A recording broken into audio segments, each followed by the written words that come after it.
Bonjour. Au moins, là, je suis dans une ville où je n'ai pas besoin d'expliquer mon nom de famille, parce que des Paulus, il y en a dans le coin. On a eu l'occasion de me demander si j'étais parent avec un boucher ou le boulanger. Parce que, bon, les Paulus, la souche est à Sorel, puis ça s'est répandu un petit peu dans la région ici. Mais bon, au moins, vous savez que c'est quand même un patronyme québécois, là, canadien-français. C'est rare, mais que voulez-vous, c'est comme ça, je suis une personne rare. Fait que ça va. Je peux au moins dire ça de mon nom de famille, à cause de mon nom de famille. C'est un plaisir d'être ici avec vous. Écoutez, la dernière fois que j'étais ici, c'était un GU il y a un certain nombre d'années, là, quand même. Puis c'est un lieu vraiment béni. J'ai vécu des choses intenses et profondes avec Dieu dans ce lieu, avec les membres de l'Église, puis aussi avec toute la jeunesse qu'il y avait à ce moment-là. C'est vraiment un lieu, c'est un endroit pour moi qui représente beaucoup des temps, des moments de rencontre assez profonds. Je vais tout de suite passer à mon message. Je ne vais pas trop perdre de temps sur moi-même. Vous dire tout d'abord, bon, l'invitation, que ça ait lieu présentement, pour moi, c'est assez particulier parce que dans le temps de la vie d'une Église ou dans le temps d'une année, en termes de fêtes ou de moments symboliques assez importants, nous sommes dans une période tout à fait particulière. De manière évidemment traditionnelle ou culturelle au niveau chrétien, nos milieux sont moins ouverts à ces phases-là de la vie de l'Église. En tout cas, je parle peut-être à travers mon chapeau, là. Mais est-ce qu'il y en a qui savent dans quelle période on est? On est dans une période spéciale. On est avant l'été? Non. Non. La dernière fête religieuse qu'on a eue, chrétienne, pardon, c'est Pâques. Et il y en a une qui s'en vient, peut-être, vous savez, Pentecôte, le 9 juin. Pentecôte, le 9 juin. Et il y a 50 jours. Pentecôte, hein, ça vient du mot pentagone, 5, et puis bon, c'est 50, en fait, Pentecôte, le 9 juin. Or, entre la résurrection de Jésus, qui est notre Pâques à nous, entre la résurrection de Jésus et le moment de son ascension, parce que Jésus est monté au ciel à un moment donné, il s'est passé une quarantaine de jours. Il y a eu 40 jours pendant lesquels les Saintes Écritures nous disent que Jésus est apparu à plusieurs moments à ses disciples pour les former ou les reformer, pour leur enseigner maintenant ce qu'était le projet. Parce qu'on a à quoi de dur, nous, les humains. Hein? Ils ont eu beau, ces apôtres-là et ces disciples-là, passer 3 années de formation, d'enseignement, d'entraînement, d'écoute des messages de Jésus. Malgré tout, quand Jésus est mort, ils sont tombés à terre. Ils se sont dit, le projet vient de tomber. Le projet est mort. Et puis, quand on entend les disciples, ceux qu'on appelle les disciples d'Emmaüs dans Luc, à la fin de l'Évangile de Luc, quand les 2 disciples racontent à Jésus, qui à ce moment-là ne se laisse pas reconnaître, quand il leur raconte l'écrapoutissement de tout ce qu'eux espéraient par ce grand prophète, disent-ils, qui était Jésus, on réalise comment les disciples n'avaient encore rien compris. Ils n'avaient rien compris du projet. Eux pensaient qu'Israël allait ressusciter avec un nouveau David. Encore, après 3 années où Jésus leur disait « Non, je ne suis pas celui que vous attendez. » Et même si Jean-Baptiste avait essayé de préparer le terrain à ça, non, ils attendaient encore et toujours un royaume politique, armé, terrestre et religieux. Ils voulaient un reset, hein, un petit peu comme le Canadien de Montréal essaie de faire, là. Ils voulaient un reset de l'Israël de l'Ancienne Alliance. Et ils pensaient qu'on avait trouvé le gros joueur qui manquait, le héros qu'il nous fallait pour remettre Israël sur les rails, comme il était à l'époque glorieuse de David et de Salomon. Jésus meurt, tout s'écroule. Et ça meurt. Ce projet-là meurt. Mais Jésus ressuscite. Il revient à la vie. Et là, il va apparaître à ces hommes et à ces femmes, et pendant une quarantaine de jours, il va leur expliquer ce qu'était son projet. Et c'est le projet du royaume pour la terre. Plus maintenant pour une nation, mais pour le monde entier et même, j'ose dire, même pour les Québécois. Même pour les Québécois. Parce que je ne sais pas si vous êtes comme moi, des fois, quand on regarde notre Québec, moi, des fois, j'ai la falle basse un peu. Quand je vois l'état de la foi, ou de la non-foi plutôt. Quand je vois la situation, le sort qu'on fait ici à ceux qui croient, c'est sûr, on est comme, de ce temps-ci, dans une vague où, justement, le gouvernement essaie d'intervenir par rapport à ça. Puis bon, les chrétiens même se divisent entre eux sur ces choses-là. Pour moi, ce qui est plus important, c'est de voir le sort qu'on fait à l'importance de la foi. Et puis que le christianisme est en train de passer dans le tordeur, lui aussi, parce qu'il va passer, lui, avec, là. Il va passer, lui aussi. Et ça, c'est dommage, c'est triste. Et puis bon, mon frère, tantôt, me disait, oui, c'est ça, je suis dans l'enseignement. Bien, je suis dans l'œuvre de Dieu, mais j'ai aussi enseigné. J'enseigne depuis plus de 20 ans. Et il y a quelques années, si vous ne le saviez pas, il y a quelques années, j'ai pratiquement été mis dehors de mon école parce que je suis chrétien, puis parce que je partageais ma foi. Puis j'ai prié pour des élèves malades, puis ils ont été guéris. Et la réponse a été de me mettre à la porte. Bon, il existe un syndicat qui m'a protégé, et pour me faire vivre le purgatoire, ils m'ont mis en français. Ça marche. C'est vraiment dur. Je corrige les soirs, les fins de semaine, c'est quelque chose. Mais bon, bref, ça, c'est un autre aspect, puis enseigner le français au Québec en plus. Oh là là! Mais bon, donc, je suis en train de vivre mon purgatoire. Je suis dans ma prison. Hein. Comme Paul se faisait mettre en prison, bien, moi, je suis là-dedans un peu. Mais je fais rien, je fais mon temps. Je suis en train de faire mon temps, je termine bientôt, Dieu voulant, et puis je veux prendre ma retraite de ça et me consacrer à temps plein pour le service de Dieu. Mais tout ça pour vous dire que quand on pense au plan de Dieu, au projet de Jésus, Jésus veut le Québec. Jésus a payé par son sang pour le Québec. Il le veut dans son camp. Jésus veut le Québec dans son camp. Il ne faut jamais oublier une chose, c'est que même si ça apparaît impossible, c'est possible.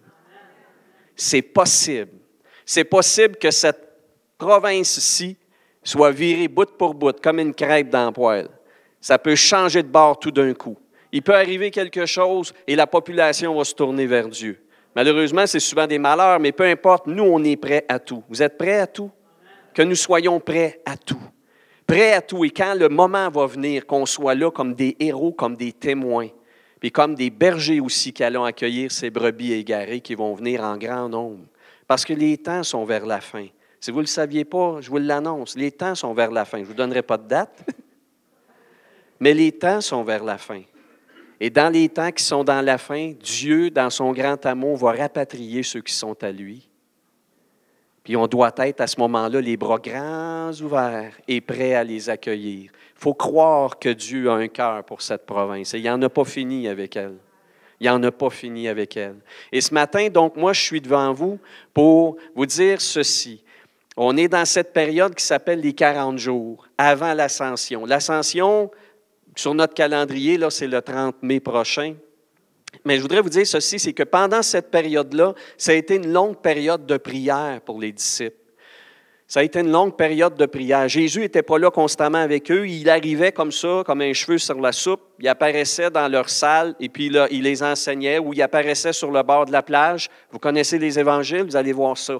On a 3-4 apparitions comme ça qui nous sont racontées. Mais on ne sait pas combien de fois, mais on sait que c'était momentané, ce n'était pas constant. Et puis, tout à coup, il va monter au ciel devant les apôtres, les disciples. En tout cas, on nous dit à un moment donné qu'il était 120 réunis pour la prière. Par après, était-il 120 au moment de l'ascension? On ne le sait pas. Mais Jésus leur a laissé un mandat. Et c'était le mandat de prier dans l'attente. De prier dans l'attente. Et nous devons prier dans l'attente. Parce que Jésus a dit, avant que Dieu envoie la puissance qui va faire de vous des témoins extraordinaires de la foi, il faut prier dans l'attente. Et je suis ici pour ça. Je suis ici pour vous dire, nous sommes dans ce temps-là. Nous sommes dans le temps au niveau du calendrier, mais je vous dirais au niveau du temps de Dieu pour la province, il y a un appel sur l'Église de Jésus-Christ pour prier, prier, prier, prier et prier. Il faut prier, mes frères et sœurs. Et moi, dans ma vie, Dieu a fait un travail Un travail assez surprenant à ce niveau-là. Moi, j'ai été élevé dans un village traditionnel québécois. J'ai été élevé dans la foi des Québécois à l'époque, qui était la foi catholique. Et puis, moi, j'ai aimé Dieu, puis j'ai aimé ça à l'Église. Depuis que j'étais tout petit, je trouvais ça fascinant. Moi, j'aimais ça, la grande Église, les fresques, les images. J'étais fasciné, je tripais, moi, dans l'Église. J'avais 4, 5 ans, 6 ans. J'étais touché par ça. Et puis, bon, évidemment, est arrivé mon adolescence où j'ai délaissé, puis j'ai fait mes expériences, mais il y avait tout le temps cette soif de savoir, mais cette vie-là, elle est insensée sans un sens. Ça n'a pas de sens, cette vie-là. Puis le monde, puis l'univers, puis tout ça, ça n'a pas de sens s'il n'y a pas quelque chose derrière. Et Dieu, un jour, m'a répondu, m'a rejoint à travers de jeunes témoins. Et à l'adolescence, j'ai donné ma vie à Dieu de façon nouvelle. Et puis, j'ai cheminé, j'ai avancé. Et puis, je me suis consacré à Dieu. Assez jeune, dans la vingtaine, je suis parti pour devenir pasteur. J'ai été pasteur à 25 ans, ce qui est trop jeune, là, mais bon. Et puis, j'ai vécu toutes sortes de choses. Mais à un moment donné, dans ma vie, dans mon service, dans ma consécration, dans mon désir de servir Dieu, je suis tombé à plat, je suis tombé à sec, vraiment à sec. Et j'ai crié à Dieu, je lui ai dit, fais quelque chose. Je ne suis plus capable de vivre ma relation avec toi. Je ne suis plus capable de vivre là-dedans. Je suis tanné, je suis à sec, je suis comme un vieux couple, Seigneur, avec toi. Il n'y a plus rien de tripant. Fais quelque chose. Sauve, par exemple, ma vie de prière. Je ne suis plus capable de, comme tout le temps, parler, redire les mêmes affaires. Puis je ne suis plus capable d'aimer ça même. J'ai de la misère, je me bats avec l'importance de prier. Je suis pasteur, il faudrait que je prie, puis je n'ai pas d'enthousiasme pour ça. Sauve-moi, fais quelque chose. Et le Seigneur a répondu. Il m'a donné le Notre Père. Là, quand il a fait ça, je dis, t'es pas drôle, toi, là. Je te demande de me faire triper, puis tu m'envoies un vieux morceau de... Tu sais, c'est comme si quelqu'un disait, je voudrais rénover ma maison, puis là, tout d'un coup, tu fais rentrer des meubles de 300 ans. Tu sais, c'est comme, voyons, Seigneur, qu'est-ce qui se passe? Pourquoi tu me donnes ça? C'est une vieille prière, c'est rituel. C'est le contraire que je veux. Je veux pas la ritualité, je veux la vie. Je veux la vie, fais quelque chose. Puis là, pas de réponse. T'as comme, organise-toi avec ce que je t'ai donné, là. Ronge l'os. Vas-y, ronge. Alors, je me suis acheté des livres sur le Notre Père. J'ai cherché, j'ai étudié, j'ai prié. Puis à un moment donné, il y a eu vraiment une révélation. Il y a eu une révélation au niveau de l'enseignement. C'est venu par révélation. Et de ça est née une vie de prière tout à fait nouvelle. Tout à fait quotidienne et régulière et animée. Je suis excité chaque jour d'entrer dans la présence de Dieu avec cette prière-là, la prière de mon Jésus, le poème du Fils bien-aimé de Dieu qu'il nous a donné pour prier jour après jour, après jour, après jour, jusqu'à son retour. Et ça a donné 15 ans après de vie, de prière, de pratique comme ça a donné un livre. Et c'est de ce livre-là, entre autres, que je vais vous parler aujourd'hui, ou du moins, je vais vous en partager une partie. Mais avant d'aller plus loin, je vais laisser parler quelques personnes.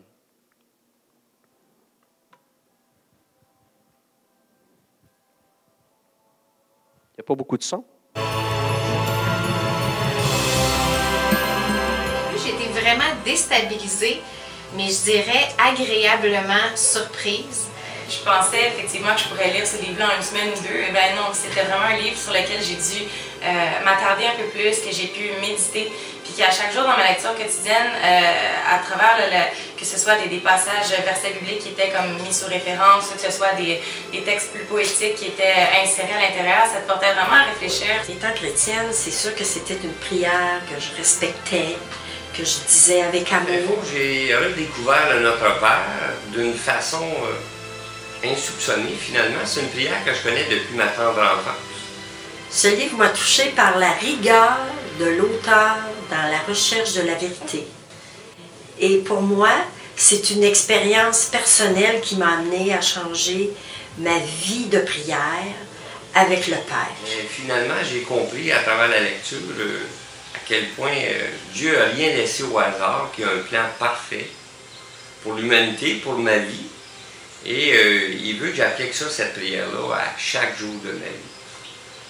Ce qui m'a touchée du livre, c'est vraiment l'intimité avec Dieu. Le Notre Père, c'est vraiment une prière qui a été écrite par rapport à l'intimité avec Dieu.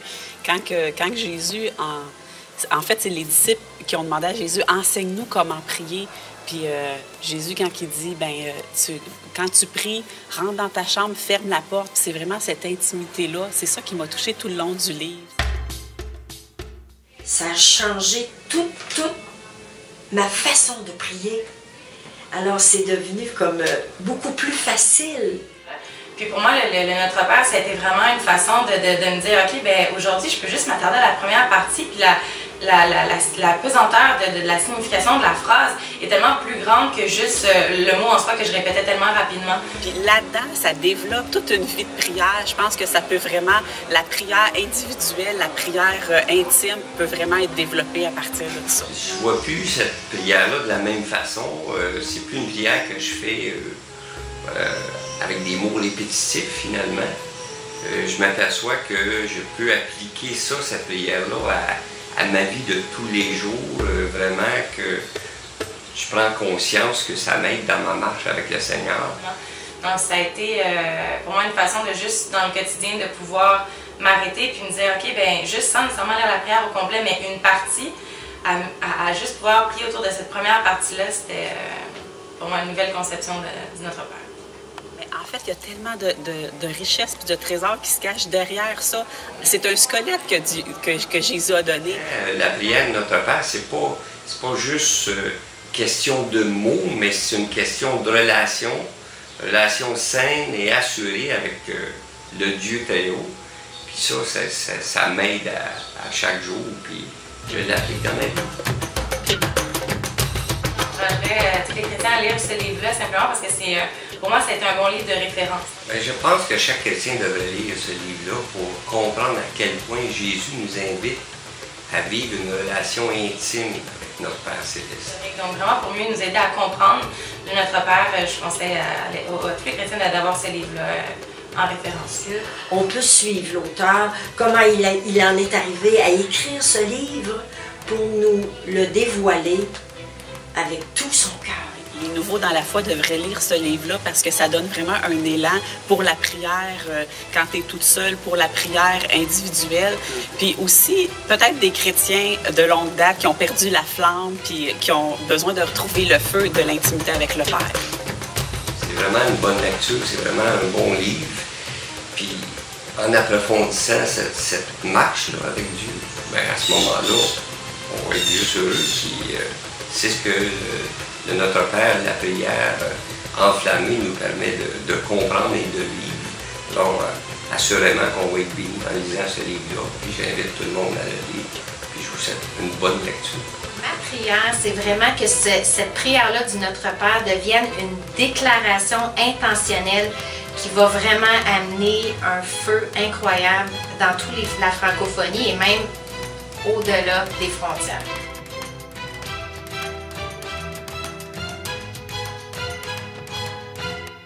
Mais je tenais à ce que vous voyiez un petit peu quel effet a eu la lecture du livre sur les personnes qui l'ont utilisé. Mais c'est pas une question là, ici de faire de la promotion, mais c'est une question de voir comment effectivement appliquer le Notre Père quotidiennement à notre relation de prière avec Dieu. Qu'est-ce que ça a comme effet? Pour moi, c'est ça. Il faut quand même la preuve de la réalité, comprenez-vous? Il ne faut pas juste lancer des messages, annoncer des principes, etc., mais que ça n'a pas de résonance dans la vraie vie. Alors, je tenais, moi, après un certain nombre de mois, je connaissais des personnes qui avaient lu le livre pour voir est-ce que ça fonctionne chez vous? Puis effectivement, ça a fonctionné. Puis j'ai fait une sélection de personnes comme ça pour vous les faire témoigner ici ce matin. Mais vous savez, la puissance du Notre Père n'est pas associée au livre. Ce n'est pas une question de dire « Ah, OK, si je veux vivre le Notre Père, je vais acheter le livre. » C'est pas ça. Parce que le Notre Père n'a pas besoin du livre pour exister et avoir sa puissance. Mais j'ai écrit ce livre-là aussi de façon très intime, c'est-à-dire j'ouvre mon cœur, je vous montre, il y a une part dans ce livre-là qui est vraiment une part de ma vie intime avec Dieu, où je vous amène avec moi d'une certaine façon pour vous dire qu'est-ce que moi j'ai vécu avec chacun des aspects de cette prière. Mais bon, bref, ça, évidemment, tout ça est à l'intérieur du livre. Mais ce matin, ce que je voudrais faire avec vous, dans le fond, c'est vous montrer la science, la profondeur et la beauté de cette prière-là de Jésus. Parce qu'on a un Dieu qui est non seulement extrêmement scientifique, si vous voyez comment fonctionne l'univers, dans l'infiniment grand et l'infiniment microscopique, nous avons un Dieu intelligent. Mais mieux que ça, nous avons un Dieu intelligent qui est beau, qui est grand et qui est un artiste extraordinaire. Et nous avons exactement ces deux éléments-là dans le Notre Père. Le Notre Père est un mystère. Écoute, c'est un Rubik's là, c'est quelque chose qui est fascinant de grandeur, de science, de pénétration, de beauté, d'intelligence, mais qui en même temps est un poème. Ça n'apparaît pas en français, mais quand vous l'étudiez dans la langue originale, qui est en fait, oui, on lit ça nous-mêmes, dans le grec, parce que bon, je lis les manuscrits, on peut lire dans le grec, mais on sait que Jésus l'a prononcé dans la langue qui était la sienne à l'époque, qui est l'araméen. Et en araméen, c'est un poème. Le Notre Père, ça rime, c'est un poème, mes frères et mes sœurs. C'est un psaume. C'est le psaume de Jésus. Vous aimez les psaumes? Vous dites à Jésus, si tu plates, il n'a pas composé de psaume. Erreur. Le Notre Père est le psaume de Jésus.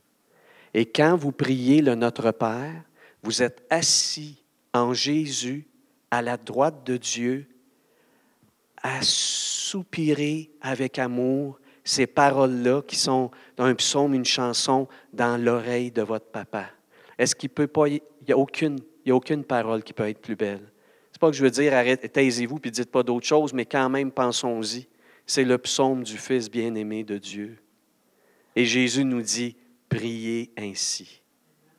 Priez ainsi. Mais comment? Comment on peut simplement répéter des paroles puis que ça devienne ces paroles-là la prière la plus extraordinaire? Comment? Et c'est ça qui était ma question. Comment une prière, qui est une prière malheureusement, si elle est dite comme simplement récitée, débitée, c'est une prière qui reste, on va avouer, on va le dire, c'est une prière qui reste morte. C'est une prière qui reste morte. C'est un rituel sans vie. Comment cette prière-là peut prendre vie? C'est ce que j'aimerais vous expliquer rapidement ce matin. Vous savez que prier, c'est l'activité spirituelle la plus répandue dans le monde. Dans le monde, présentement, il y a à peu près 90% des humains qui sont pratiquants d'une religion, d'une ou l'autre des religions ou des spiritualités. L'humain, c'est une bébite religieuse. C'est une bébite religieuse. Puis, si on peut trouver le dénominateur commun à toutes les religions dans le monde, c'est effectivement la prière. Les hindous, les bouddhistes, peu importe, prenez-les, là, les chrétiens évidemment, mais toutes les religions ont une pratique de prière. Comprenez-vous? Fait que c'est vraiment l'activité la plus naturelle et la plus humaine en termes de spiritualité. Même, vous avez probablement quelqu'un dans votre entourage un jour qui vous a dit « Ouais, moi, j'étais pas tellement religieux, je suis pas là, mais à un moment donné, il m'est arrivé ça, puis je te dis que je me suis mis à y parler en haut. » Parce que la prière, c'est le geste le plus naturel de l'humain dans sa relation avec le divin. C'est assez fascinant.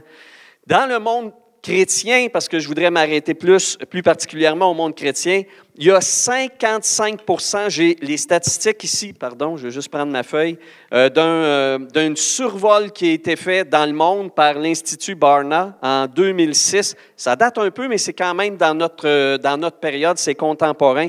On nous dit qu'il y a 55% des chrétiens nord-américains, ça nous inclut, qui prient chaque jour. 55% des chrétiens nord-américains disent prier à tous les jours. Vous allez me dire, où sont passés les autres 45? C'est comme ça. Il y a 45% des chrétiens nord-américains, ça comprend les églises chrétiennes, pentecôtistes, baptistes, de tout acabit, là. Ça les comprend. Il y a 45% des chrétiens nord-américains qui ne prient pas tous les jours. Bon, on va prendre le bon côté, OK? On va prendre les 55%. On va dire, gars, on en a plus que la moitié qui prie. Alors, savez-vous combien de temps ils passent avec Dieu chaque jour?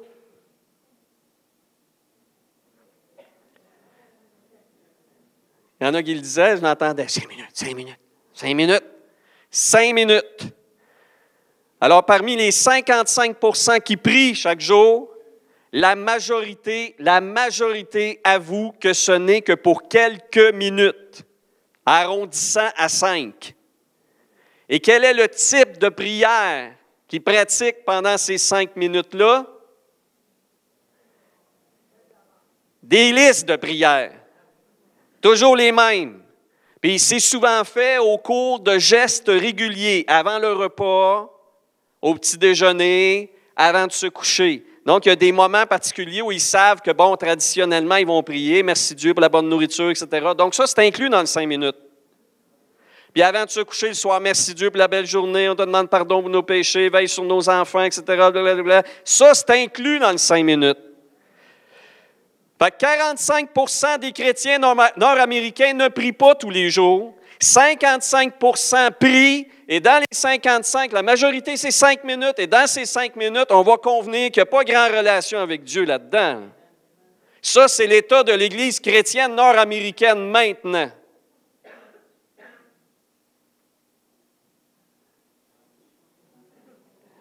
What you see is what you get. What you see is what you get. Et quand on dit des fois que oh, l'Église a un peu à faire dur en Amérique du Nord, je ne sais pas, j'ai le goût de faire des relations entre un et l'autre. Quand tu évalues que l'Église chrétienne nord-américaine vit ça comme relation de prière avec Dieu, on se pose des questions. Parce que là, évidemment, on exclut le temps de célébration commune. Et je ne veux pas mépriser le temps de célébration qu'on a entre nous. Ce sont des temps bénis. Ce sont des temps importants. Ce sont des moments capitaux dans la marche d'un chrétien. La célébration doit être là en communauté. L'Esprit bouge, l'Esprit agit, il intervient. Nos prières sont entendues. Le croyez-vous? Oui, je le crois, mais en même temps, ça ne suffit pas. Ce n'est pas ça une relation avec Dieu. Comprenez-vous? Ça ne fonctionne pas. Si on dit que la prière, j'ai déjà entendu quelqu'un dire la prière, c'est une respiration pour la foi. Vous avez déjà entendu ça? Moi, j'ai l'impression des fois que comme Église chrétienne, on ressemble un peu à ce genre de gros... Il y a un poisson dans l'eau, il est comique. Là, quand tu y touches, là, il vient... Avez-vous déjà vu? Mais j'ai l'impression qu'il y a beaucoup de chrétiens qui sont comme ça. Tu sais, ils arrivent le dimanche matin, là, ils vont essayer de prendre le plus de download spirituel possible. Puis là, ils vont essayer de passer une semaine là-dessus.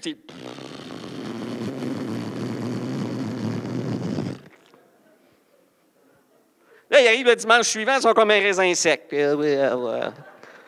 J'ai besoin de Dieu. Bien sûr, tu as besoin de Dieu, tu n'as plus de rien. Tu es à sec. Ça ne fonctionne pas. Puis, il n'y a jamais eu dans le plan de Jésus, l'intention que ça fonctionne comme ça, là. C'est pas ça son plan. Ça ne fonctionne pas comme ça, la relation avec Dieu. C'est pas des temps où tu vas vivre des moments de gloire extraordinaires, où tu parles avec Dieu, tu entends la voix de Dieu, tu es rempli par le Saint-Esprit, l'Esprit Saint agit, etc. C'est bien ça. Mais après, que se passe-t-il? Et là, qu'est-ce qu'on réalise? Dans une enquête très sérieuse, bien menée, de façon anonyme, là, pour pas que personne retrouve son nom là-dessus, qu'est-ce qu'on réalise? L'Église chrétienne, ça ne fonctionne pas dans sa relation, la relation de prière et d'intimité avec Dieu. Ça ne fonctionne pas. Il y a un problème. Et c'est pour ça que j'aimerais vous parler ce matin. J'aimerais vous lancer le défi de vivre, de renouveler, de restaurer, aussi pas d'enclencher une relation d'intimité avec Dieu grâce à la prière que Jésus nous a donnée. Parce qu'il est vraiment pratico-pratique, Jésus. Hein? Pourquoi le Notre Père? D'où ça vient, ça, cette idée de donner une prière comme ça? Pourquoi le Notre Père? Pourquoi Jésus a enseigné ça? Il y a un texte, en fait, il y a 2 textes dans les Écritures où on retrouve le Notre Père. Il y a évidemment dans Matthieu, chapitre 6, Jésus enseigne sur toutes sortes de choses. Il va enseigner sur le judaïsme, il va enseigner sur les majors, sur les points qui étaient pour les Juifs essentiels à une bonne spiritualité. Le jeûne, l'offrande, la prière. Ça, c'était les 3 majors. Tu veux montrer que tu es un bon Juif, tu es fidèle à Dieu, il faut que tu jeûnes, il faut que tu donnes, puis il faut que tu pries. Puis Puis la manière de prier, c'était, Jésus, il expose la chose. Il dit, ouais, vous aimez ça, hein, prier en public. Quand il y a du monde pour vous voir, puis voir que, on est là, on est ici, on est in. Jésus dit, ouais, ça ne fonctionne pas, parce que, je suis désolé, je prends ces mots, il dit ça, c'est hypocrite. Parce que vous faites comme si vous aviez une relation extraordinaire, c'est hot, c'est chaud, c'est comme, wouhou! Hey, moi, je suis rempli de Dieu. Puis Jésus dit, le reste, la balance, ça ne fonctionne pas. Jésus dit, ça, c'est de l'hypocrisie. Parce que vous faites à croire que vous avez une relation avec Dieu qui est régulière, puis ce n'est pas le cas. Parce que Dieu, lui, voit dans le secret comment vous vivez. Dieu voit dans le secret ce que vous avez comme relation avec Dieu. Alors Jésus dit, c'est là que vous allez travailler. Vous n'allez pas travailler sur ce qui se passe dans le public. D'ailleurs, là, vous êtes juste bénéficiaire la plupart du temps. Vous êtes là, vous entrez, vous êtes dans la vague, vous êtes bénis, il y a un band, la louange est là. Tu sais, dans le fond, tu es comme, embarque dans le radeau, hein, puis ah ouais, let's go, là. Tu sais, puis c'est le fun, c'est vraiment une bénédiction, c'est bon, ça. Mais Jésus dit, c'est pas là-dessus qu'on va travailler. On va travailler sur le quotidien, on va travailler sur ta relation intime, dans le lieu secret où personne ne peut voir sinon ton papa. Et là, dans le lieu secret, il voit ce que tu fais et là, il te récompensera. Et là, Jésus va dire, et même il donne un ordre, je suis désolé de vous le dire, là, mais on n'aime pas ça des fois dans nos milieux, les impératifs, mais il y en a tout un. Jésus vraiment dit dans le texte original, vous devez prier comme ceci. C'est un ordre. Est-ce qu'il avait le droit de faire ça, lui? Je se prends pour qui, lui, là? Y a-t-il le droit de faire ça, lui, là? Jésus, notre maître, est-ce qu'il a le droit de nous dire que vous allez prier comme ça? Je pense que oui, hein? Je pense que oui. Alors, il dit, vous devez prier. Ainsi, vous devez prier. Et là, boum, vient notre Père. Bon, ça, c'était dans le contexte d'un enseignement assez profond et fondamental sur la relation avec Dieu. Mais moi, j'aime l'autre place qui est celle-là, vous voyez à l'écran. Cet autre endroit-là, tout à fait, dans la vie de tous les jours, on retrouve Jésus dans Luc chapitre 10, verset 38, puis j'avance jusqu'à 11.1. Dans ce texte-là, si vous permettez, là, je vais aller chercher ma Bible, là. Donc, Luc, chapitre 10, verset 38. Luc, chapitre 10, verset 38. Comme Jésus était en chemin avec ses disciples, il entra dans un village. Et une femme, du nom de Marthe, l'accueillit dans sa maison. Elle avait une sœur appelée Marie, qui s'assit aux pieds de Jésus et qui écoutait ce qu'il disait. Marthe était bien énervée. Tu as dit ça dans ma version. Hein? Elle était bien énervée. Les quatre fers en l'air, écoute, ça allait dans la cuisine, tout revolait. Et puis là, ça n'arrêtait pas parce que Jésus, vous savez, quand il se promenait, il venait avec un assez grand nombre de personnes. Finalement, la petite invitation à dîner est devenue un gros party. Alors, Marthe était affairée aux nombreuses tâches du service, puis tout à coup, Marthe aboutit à côté de Jésus, puis elle dit à Jésus, « Seigneur, ça te ferait-il rien que ma sœur te laisse un petit peu pour venir m'aider? » Tu sais, genre...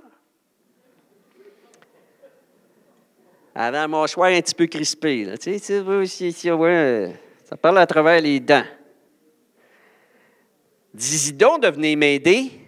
Tu sais, c'est comique, hein, parce qu'elle ne s'est pas adressée à sa sœur. Pourquoi elle n'est pas allée voir sa sœur? Tu sais, ça ne te dérangerait pas, genre, de m'aider? Moi, je suis comme une folle en arrière. Là. Tu vois, ça te dérangerait-tu pas de lâcher le... Tu sais, bien tendon.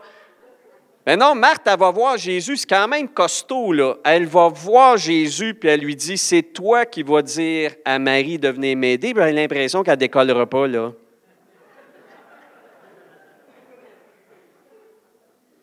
Fait que, tu sais, c'est comme si elle disait que tout ça, ce qu'elle vit, c'est un peu à cause de Jésus. En tout cas, tu sais, moi, je me démène, là, Jésus, c'est le fun, t'amènes ta gang, je suis bien contente de t'accueillir, là, tu sais, je suis en train de te faire un gros party, tout le monde va être bien content, tout le monde va être béni grâce à moi, là, mais j'ai besoin d'aide!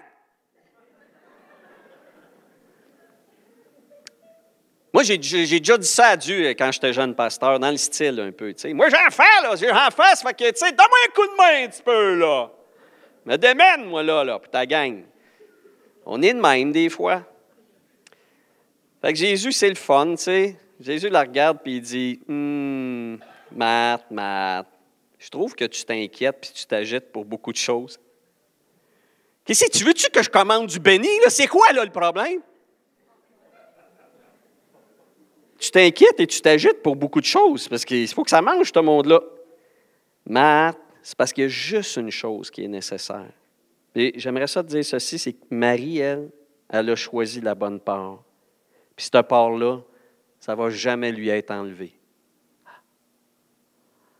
Là, il y a eu un malaise.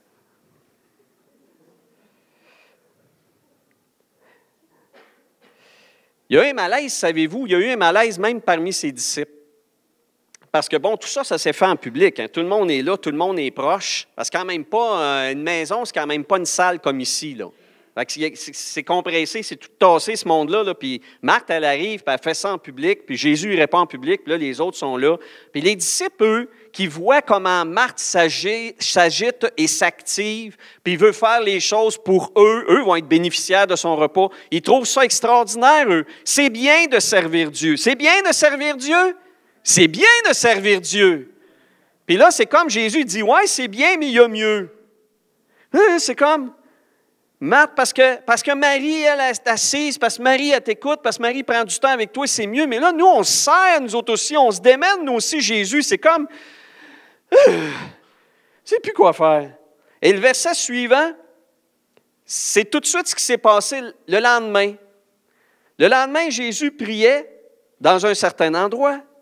Quand il eut fini de prier, un de ses disciples lui dit, « Seigneur, on a une petite question. » Oui. On aimerait ça que tu nous enseignes à prier. Je ne sais pas, on n'a pas le goût autant que ça, nous autres. Pourrais-tu nous enseigner à prier? Parce que la question, vous savez, c'était pas, peux-tu nous enseigner comment prier? Peux-tu nous enseigner à mieux prier? Peux-tu nous enseigner juste à avoir le goût de prier, genre?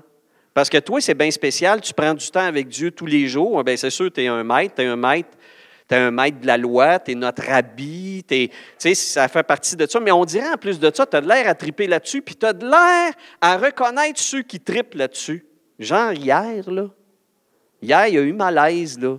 Parce qu'il me semble que Marthe, elle faisait correct. Tu sais, genre, il y a tous ces non-dits-là, mais quand vous lisez le texte biblique un après l'autre, puis que tu es bon pour te faire du téléroman dans ta tête, là, tu mets les personnages en place, tu mets ça dans la vraie vie, puis tu dis « Oh boy, OK, la question qu'il pose à Jésus est vraiment reliée à la crise qu'il y a eu le jour précédent. » Cette crise-là qui opposait le service pour Dieu à prendre du temps avec Dieu. Comprenez-vous? Il y avait opposition entre est-ce que je sers Dieu, est-ce que j'en fais assez pour Dieu, ou est-ce que je passe du temps avec Dieu, du temps de qualité. Est-ce que je sais que la priorité, c'est pas autant de me donner pour Dieu que d'être assis aux pieds de Dieu? Puis eux, les disciples, comment ils ont réagi, comprenez-vous? Ils ont rongé le frein, ils ont dû finir de manger le béni le soir d'avant, là, parce que Marthe, elle a lâché tout, hein, finalement, ils ont commandé. Puis...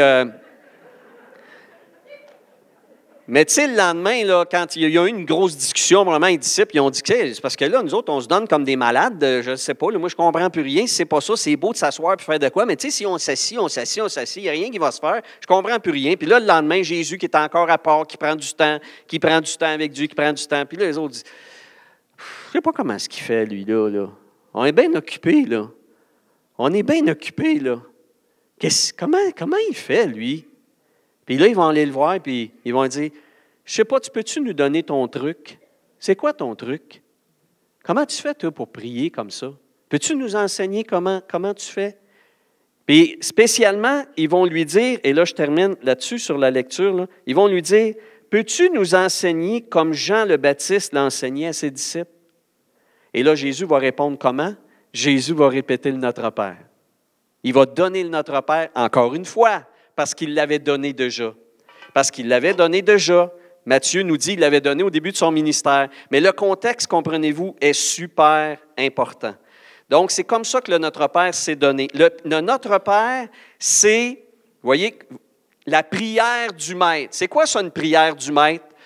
C'est que Jean-Baptiste, vous connaissez Jean-Baptiste? Hein? On va fêter sa fête le 24 prochain. Jean-Baptiste était un rabbi spirituel. Sérieux, Jean-Baptiste, là, il était de famille prêtresse. C'était comme les Juifs appellent un Cohen. C'est un Cohen. Son père travaillait au temple, vous savez. C'est là qu'il avait fait la connaissance d'un ange, de même, là, tu sais. L'ange lui avait dit, écoute, ça y est, tu vas avoir un enfant, tu vas l'appeler Jean, etc.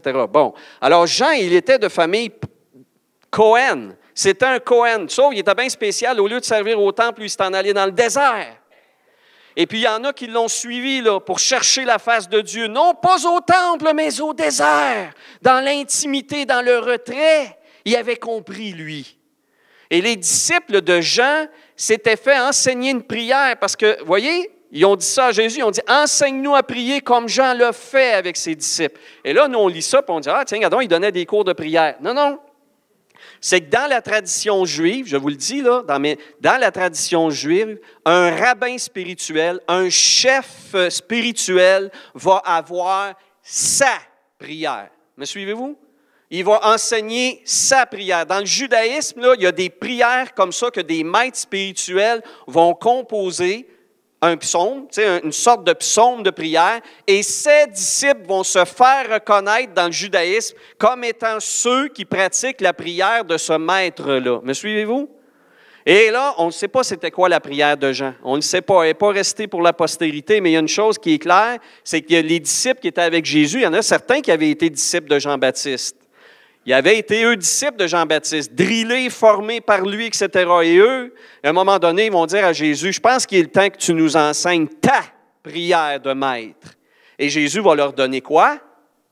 Le Notre Père. C'est donc une prière. Et c'est une prière commode. Commode sur tous les sens du mot, dans le sens du meuble. Hein? On n'est quand même pas loin ici, là, d'un...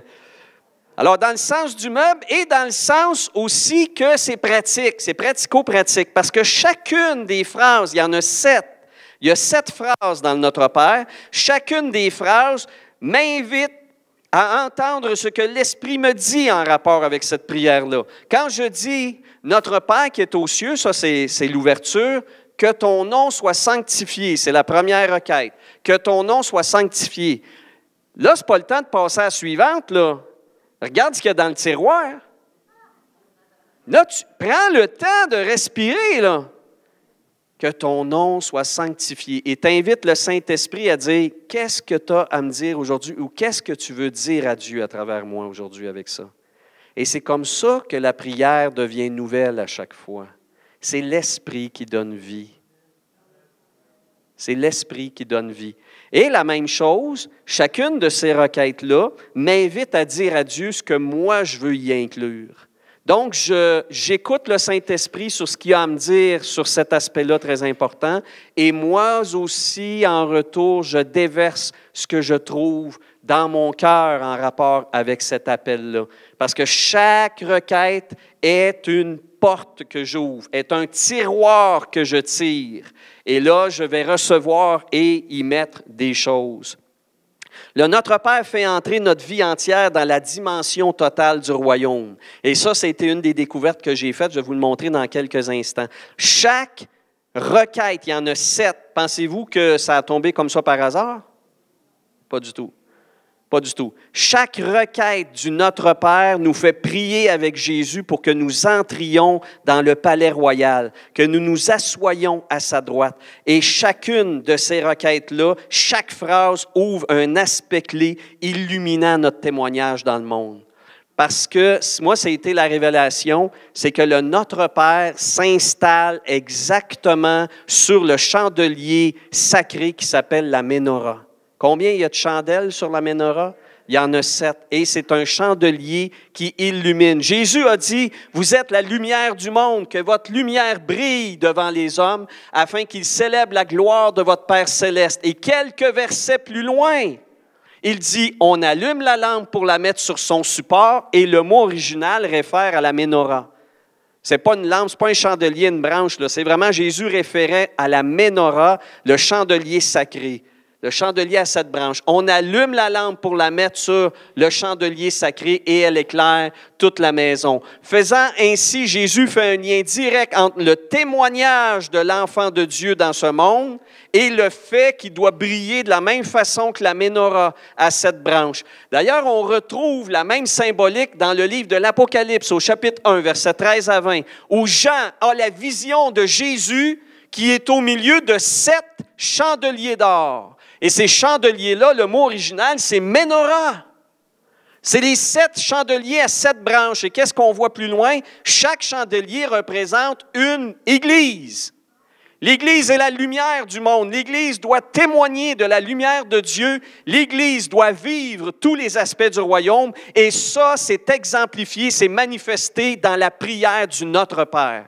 Chacune des phrases est une des lampes que nous allumons. C'était ça la révélation. Parce que, et là, avant d'aller plus loin, vous voyez, j'ai mis le chandelier sur l'autre sens, vous allez comprendre. C'est le Notre Père, pour un Juif, correspond à un aspect des psaumes de l'Ancienne Alliance qui sont codifiés. Parce que nous, quand on fait de la poésie, bon, j'en fais en français, imaginez-vous aussi de faire de la poésie avec des jeunes de 16 ans, là, c'est l'impossible qui devient possible, je ne sais pas, là, mais c'est bien spécial. C'est difficile.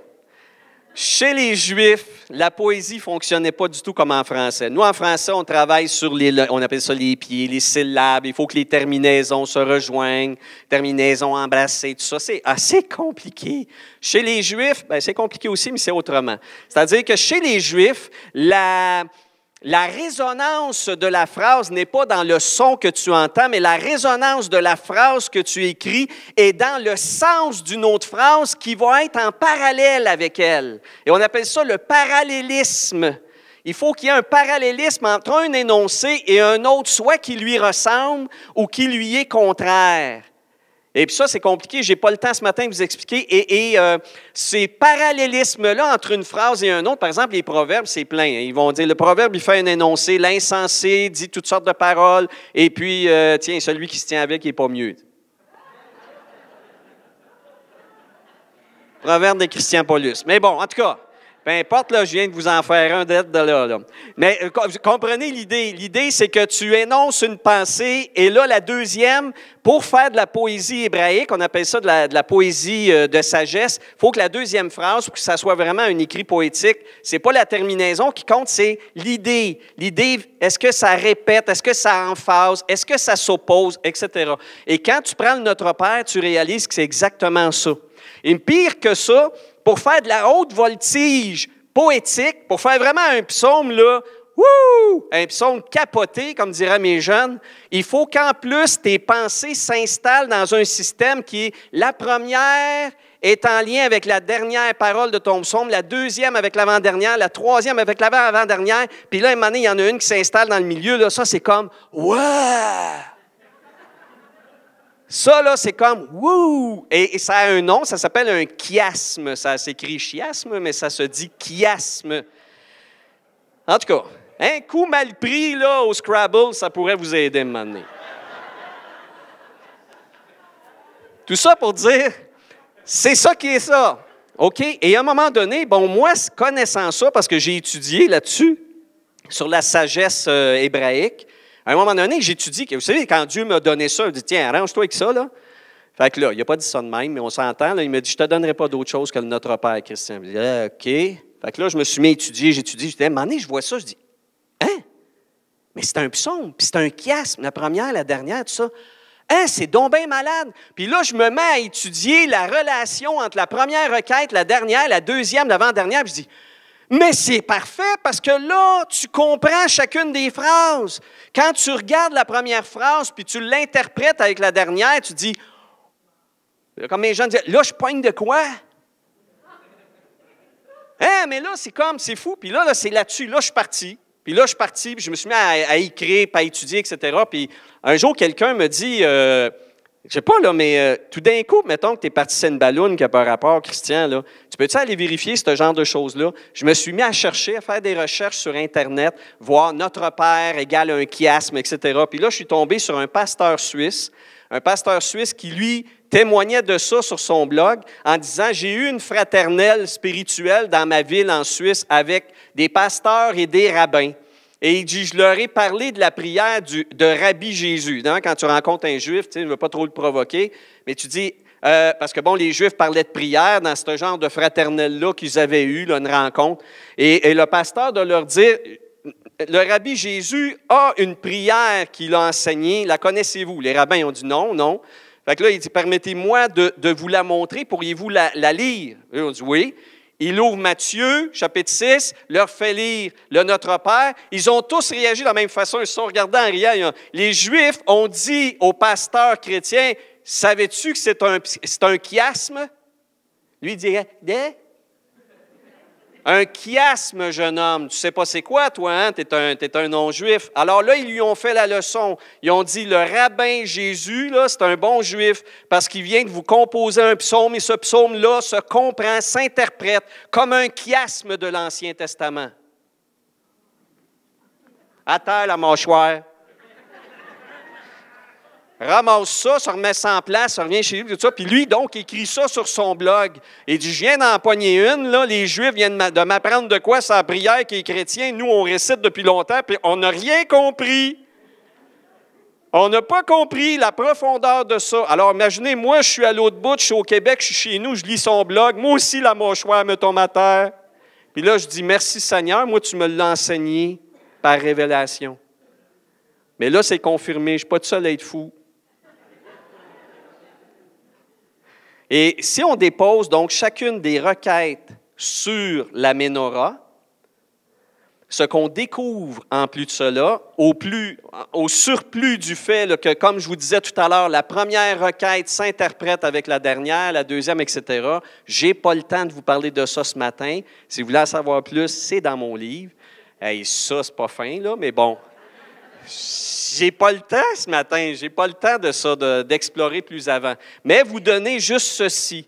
Les 3 premières requêtes ont rapport avec la Trinité divine. La première, c'est Dieu le Père. Que ton nom soit sanctifié, il est au-dessus de tous les noms. Que ton règne vienne. Dans le Nouveau Testament, l'apôtre Paul va dire ceci, le royaume de Dieu, c'est la justice, la paix et la joie par le Saint-Esprit. Il n'y a pas de royaume possible et disponible sans l'Esprit Saint. Donc, on appelle l'Esprit Saint. Et la dernière, que ta volonté soit faite. Qui a révélé la vérité de Dieu? Jésus-Christ. C'est la triade divine. La dernière, c'est la triade humaine. OK? Ce qu'on appelle là, la chair, l'esprit, ou ce qu'on résume souvent par l'âme. Donc, c'est assez fou, là. Déjà, tu découvres que Jésus a installé dans cette prière-là un système où tu débutes par adorer la Trinité divine, à t'ouvrir à sa révélation et à sa rencontre, à tout recevoir de cette Trinité-là. Il termine à la fin en faisant le ménage de ta maison intérieure, dans tous les aspects, dans ta chair, dans ton esprit, dans tes pulsions, dans tes pensées, etc. Et ce qui est fascinant, c'est que la partie centrale, que les Juifs eux-mêmes appellent la chandelle du serviteur, parce que si vous regardez le chandelier, c'est elle qui supporte les trois sur un bord, les 3 sur l'autre, et ils l'appellent la chandelle du témoin, parce que c'est elle qui est porteuse de la lumière. Et Jésus a dit, ça, je veux que ce soit toi. Alors toi, qu'est-ce que tu fais? Tu portes la révélation de la Trinité divine. Si les gens veulent connaître Dieu, ils vont pouvoir s'adresser à toi. Connais-tu Dieu, cependant, comme il est, pour illuminer de la Trinité divine autour de toi? Les 3 autres chandelles, c'est si tu veux vivre la sainteté de Dieu, sanctifie-toi. Sanctifie-toi et pardonne aux autres, parce que si tu ne pardonnes pas aux autres, ça ne marche pas, là. Si tu veux être un signe de pardon, vis le pardon, etc., etc. Et puis, la partie centrale, demande à Dieu tout ce que tu veux, il va te le donner.